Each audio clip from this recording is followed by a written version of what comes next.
Family card আপনাদের কাছে পৌঁছে দিতে চাই মা বোনদের।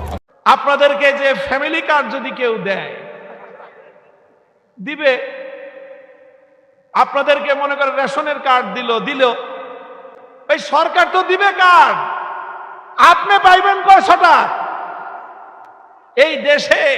আচ্ছা বলেন তো, আপনি বুকে হাত দিয়ে কত পার্সেন্ট মানুষ সরকারি অফিস আদালতে গিয়ে ঘুষ ছাড়া, কোন টাকা পয়সা দেওয়া ছাড়া মাগনায় সরকারি সার্ভিস পান? কত পার্সেন্ট মানুষ পান আছেন বলেন, হাত উঠায় দেন। মানুষ না খেয়ে মরে, তারপরে তো মানুষের কম খেয়ে ফেলায়। আচ্ছা বলেন, আপনাদের জন্য যদি সরকার প্রতি মাসে 10 কেজি করে গম বরাদ্দ দেয়, আপনারা কয় কেজি করে পাইবেন বলে আশাবাদ? বলেন, পাইবেন কিছু? ব্রিজ কালভার্ট বানাবে, রডের বদলে বাঁশ দিয়ে বসে থাকে। তাইলে এই যদি হয় মানুষের সাথে আচরণ, চিড়িয়াখানার বাঘের সাথে কি করে? আর বাঘে তার কইতেও পারে না তুই আমার গোশত মেরে খাইছিস। ওই 20 কেজি গোশতে 10 কেজি আগেই যায় গিয়ে চিড়িয়াখানার বাইরে, ভিতরে যা পাঠায় ওখান থেকে স্টাফ মিস্টাফ যা আছে ওরা গরুর মাংস কিছু আপনার বুনা করে খায়, আর ছাল পাকলা কিছু দেয় বাঘেরে খায়। ওই আর কি।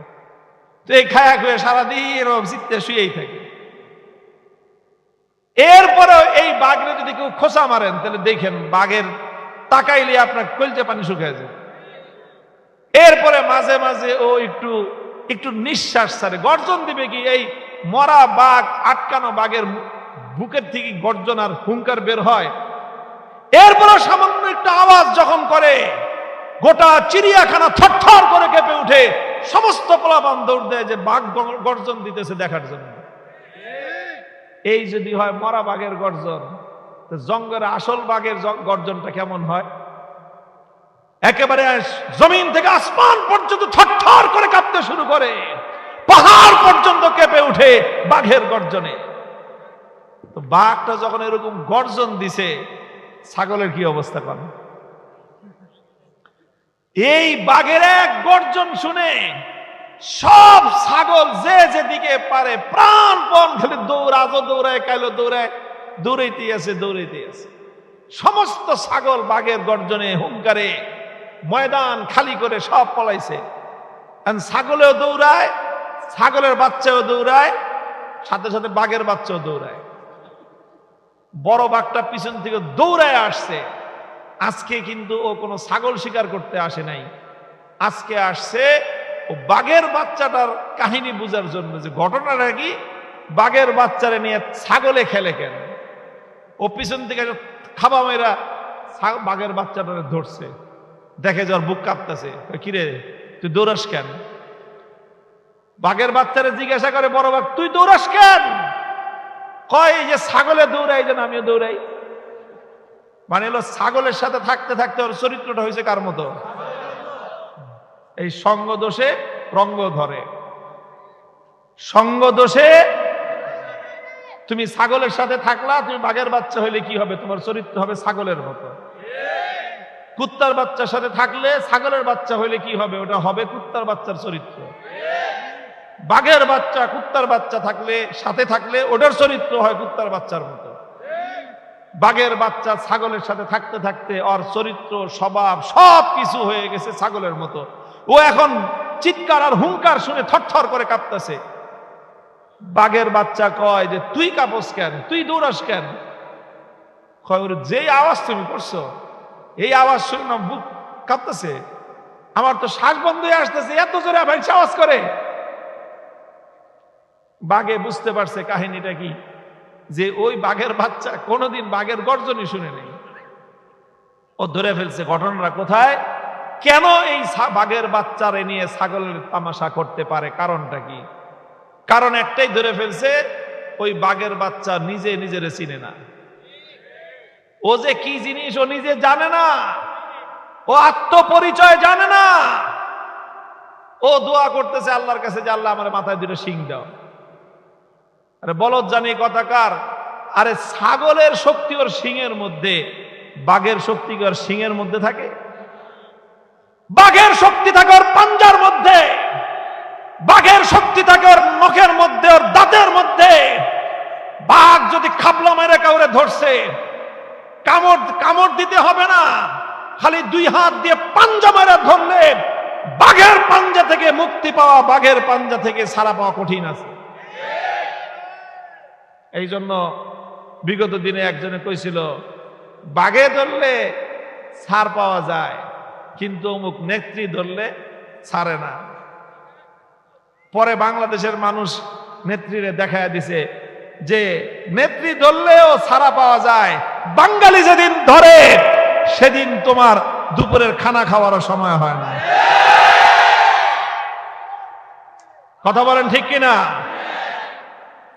তো বাঘটা বুঝছে যে এই বাঘের বাচ্চার আসলে সমস্যা কোথায়। ও নিজেরে চিনে না, নিজের আত্মপরিচয় জানে না। ও আল্লাহর কাছে দোয়া করতেছে, আল্লাহ তুমি আমার দুইটা শিং দাও, তাহলে আমি শিং দিয়ে ছাগলেরটাকে গুতাগুতি করুম। বলদ জানে, কথা কারো জানে না যে বাঘের শক্তি তো শিংয়ের মধ্যে না, বাঘের শক্তি অন্য কোথাও। সব শক্তি ওর মধ্যে আছে, কিন্তু শক্তি ব্যবহার করার কৌশল ওর জানা নাই। এই জন্য আর কিছু করতে হবে না, ওরে ভিন্ন কোনো ট্রেনিং দেওয়ার দরকার নাই। একটা জিনিস শুধু ওর প্রয়োজন, সেটা হলো ওর আত্মপরিচয় ওকে জানায় দেওয়া দরকার। ওরে ধরে নিয়ে গেছে একটা পুকুরের ঘাটলায়। পুকুরের ঘাটলায় নিয়ে যায় বড় ভাই কয়, যা পুকুরের থেকে পানি খেয়ে আয়। এখন তো পুকুরের পানিতে নামে না, থাকছে সারা জীবন কি এর সাথে? ওর চরিত্র হচ্ছে ছাগলের মতো। ছাগল তো সহজে পুকুরের ঘাটলায় নামে না, গলায় রশি বাইন্দা টানবেন, ওর গলা ছিঁড়ে যাবো গিয়া, কিন্তু ছাগল নামে না পুকুরের পানিতে। ওর হয়েছে এই চরিত্র। কিন্তু বাঘের আজকে পেদানি খেয়ে নামছে কোন রকম ভয়ে ভয়ে, পুকুরের ঘাটলায় পানি খেতে নামছে। পুকুরের ঘাটলায় যখনই পানি খেতে নামছে, পুকুরের পানির মধ্যে মুখ দিছে, দেখেই তো আটকে উঠছে, ভয় পেয়ে গেছে। বাপরে, ভয়ঙ্কর একটা প্রাণী দেখা যায় পানির মধ্যে। পরে ভালো করে দেখে যে ও মুখটা কাছে নিলে পানির মুখটা কাছে আসে, ও দূরে নিলে পানির মুখটা দূরে চলে যায়। পরে অনেকক্ষণ ছিল, আরে তো আমারই চেহারা, এটা আমার চেহারার মতো দেখা যায়। ভালো করে তাকে দেখে, ওরে বাপরে বাপ, আমি তো ভয়ঙ্কর জিনিস।